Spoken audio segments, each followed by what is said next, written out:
Firman Tuhan tidak pernah gagal menyampaikan apa yang dikehendaki Tuhan.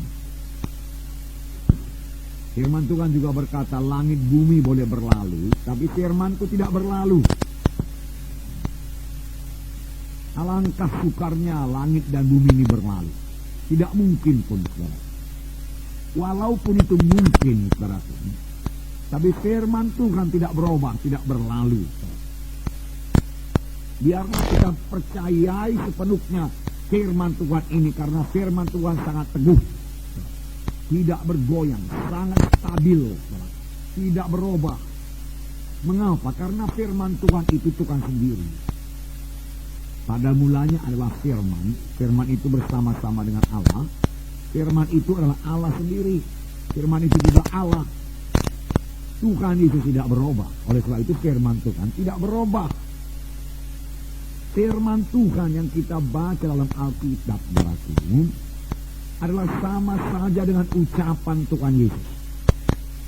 Sekiranya Tuhan Yesus berdiri di muka kita dan mengajari kita, maka apa yang diucapkan Tuhan Yesus adalah apa yang tertulis dalam Alkitab ini.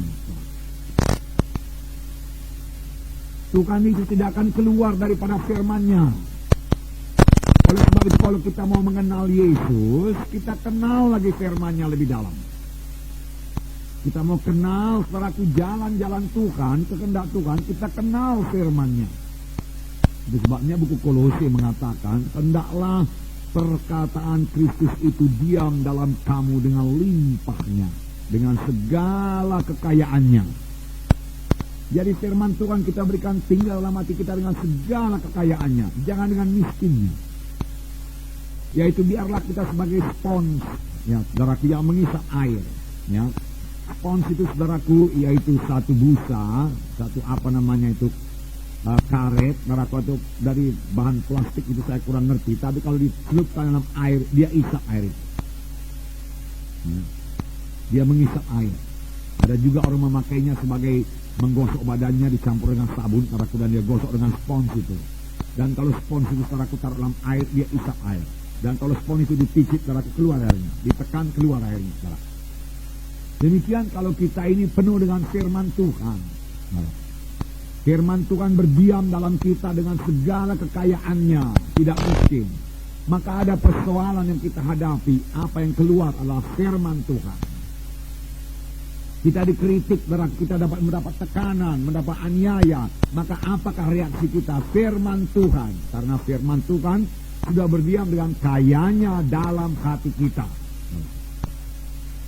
Kalau kita kaya dengan firman Tuhan, saudaraku, kita juga kaya dalam segala perkara. Amin, saudaraku. Kalau saudara kaya dengan firman Tuhan, saudara juga kaya dalam segala perkara. Segala perkara apa, saudara berkata? Saudara kaya dengan kesehatan, saudara kaya dengan pengertian, pengetahuan jalan Tuhan, hikmat Tuhan, saudara kaya. Ditambah lagi saudara kaya dengan berkat materi. Kalau saudara kaya dengan firman Tuhan. Amin, saudaraku. Mahal sekali firman Tuhan ini. Oleh sebab itu, saudaraku, jangan perlakukan Alkitab ini sebagai buku biasa. Kertasnya kertas biasa. Amin, saudaraku. Tulisannya, tintanya tinta biasa. Amin. Tapi isinya tidak biasa. Isinya jauh di atas ilmu-ilmu dunia ini, pengetahuan dunia ini. Isinya jauh di atas ilmu falsafah dunia ini. Nggak bisa dibandingkan itu, saudaraku. Karena isinya firman Tuhan, saudaraku. Firman Tuhan yang tidak berubah dari zaman ke zaman, saudaraku. Sebenarnya Tuhan mau menunjukkan kuasanya dalam sidangnya. Karena Tuhan itu namanya ajaib. Saudaraku, tiap-tiap kali Tuhan bergerak mesti ajaib. Mengapa gereja kurang mujizat Tuhan? Harus ada mujizat Tuhan. Mujizat itu membawa sukacita, membawa iman.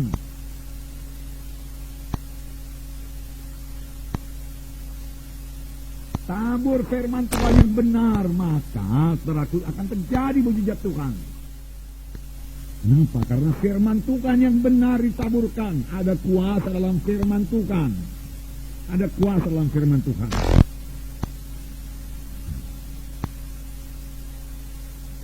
Saudaraku, waktu Tuhan Yesus menyembuhkan, yang dipakai Tuhan Yesus hanya firman Tuhan.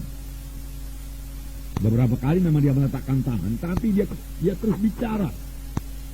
Dan apa yang diucapkan Tuhan Yesus itu firman Tuhan. Seorang yang sakit tepok diusung 4 orang, saudara sudah tahu ceritanya, mau berjumpa dengan Yesus dalam satu rumah di Kapernaum, karena Tuhan lagi mengajar di Kapernaum. Tetapi karena di muka pintu jendela penuh dengan jiwa-jiwa, dalam juga sudah penuh dengan jiwa-jiwa, mereka tidak putus asa. Mereka percaya pada Yesus. Siapa saja yang percaya pada Yesus pasti menerima kuasa Tuhan. Sampai sekarang. Lalu dia naik ke loteng, dia buka atap, dan dia buka loteng, dia ulurkan orang sakit tepok itu ke bawah. Tepat di muka Yesus. Marahkah Tuhan Yesus? Tidak. Apakah dikatakan Tuhan Yesus? Kukatakan kepadamu, anakku, bangkit, angkat tempat tidurmu, berjalan. Orang itu percaya, dia bangkit, dia angkat tempat tidurnya, dan dia berjalan. Sembuh. Tuhan Yesus mengucapkan firman Tuhan. Firman Tuhan yang diucapkan Yesus berkuasa. Dan itu tertulis dalam Alkitab. Kalau Yesus, saudaraku, berdiri di sini, dia akan mengatakan hal yang sama juga. Bertobatlah, sebab kerajaan surga sudah dekat. Dia akan berkata demikian.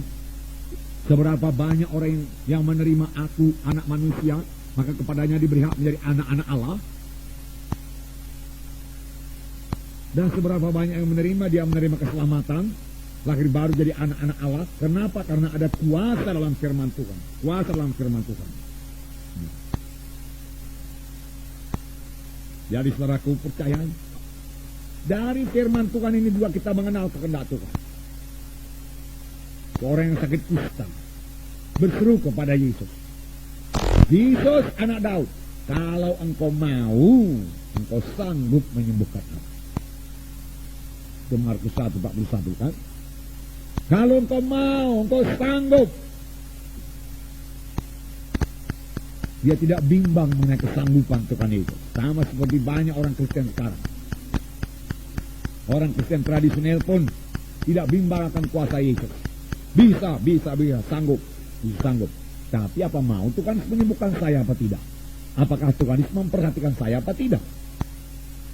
Saudaraku, kalau saudara selidik firman Tuhan, keselamatan adalah bagi semua orang. Semua orang bisa selamat, hanya dia percaya pada Yesus. Tapi bukan hanya keselamatan aja bagi semua orang, kesembuhan pun bagi semua orang. Tuhan tidak memilih-milih.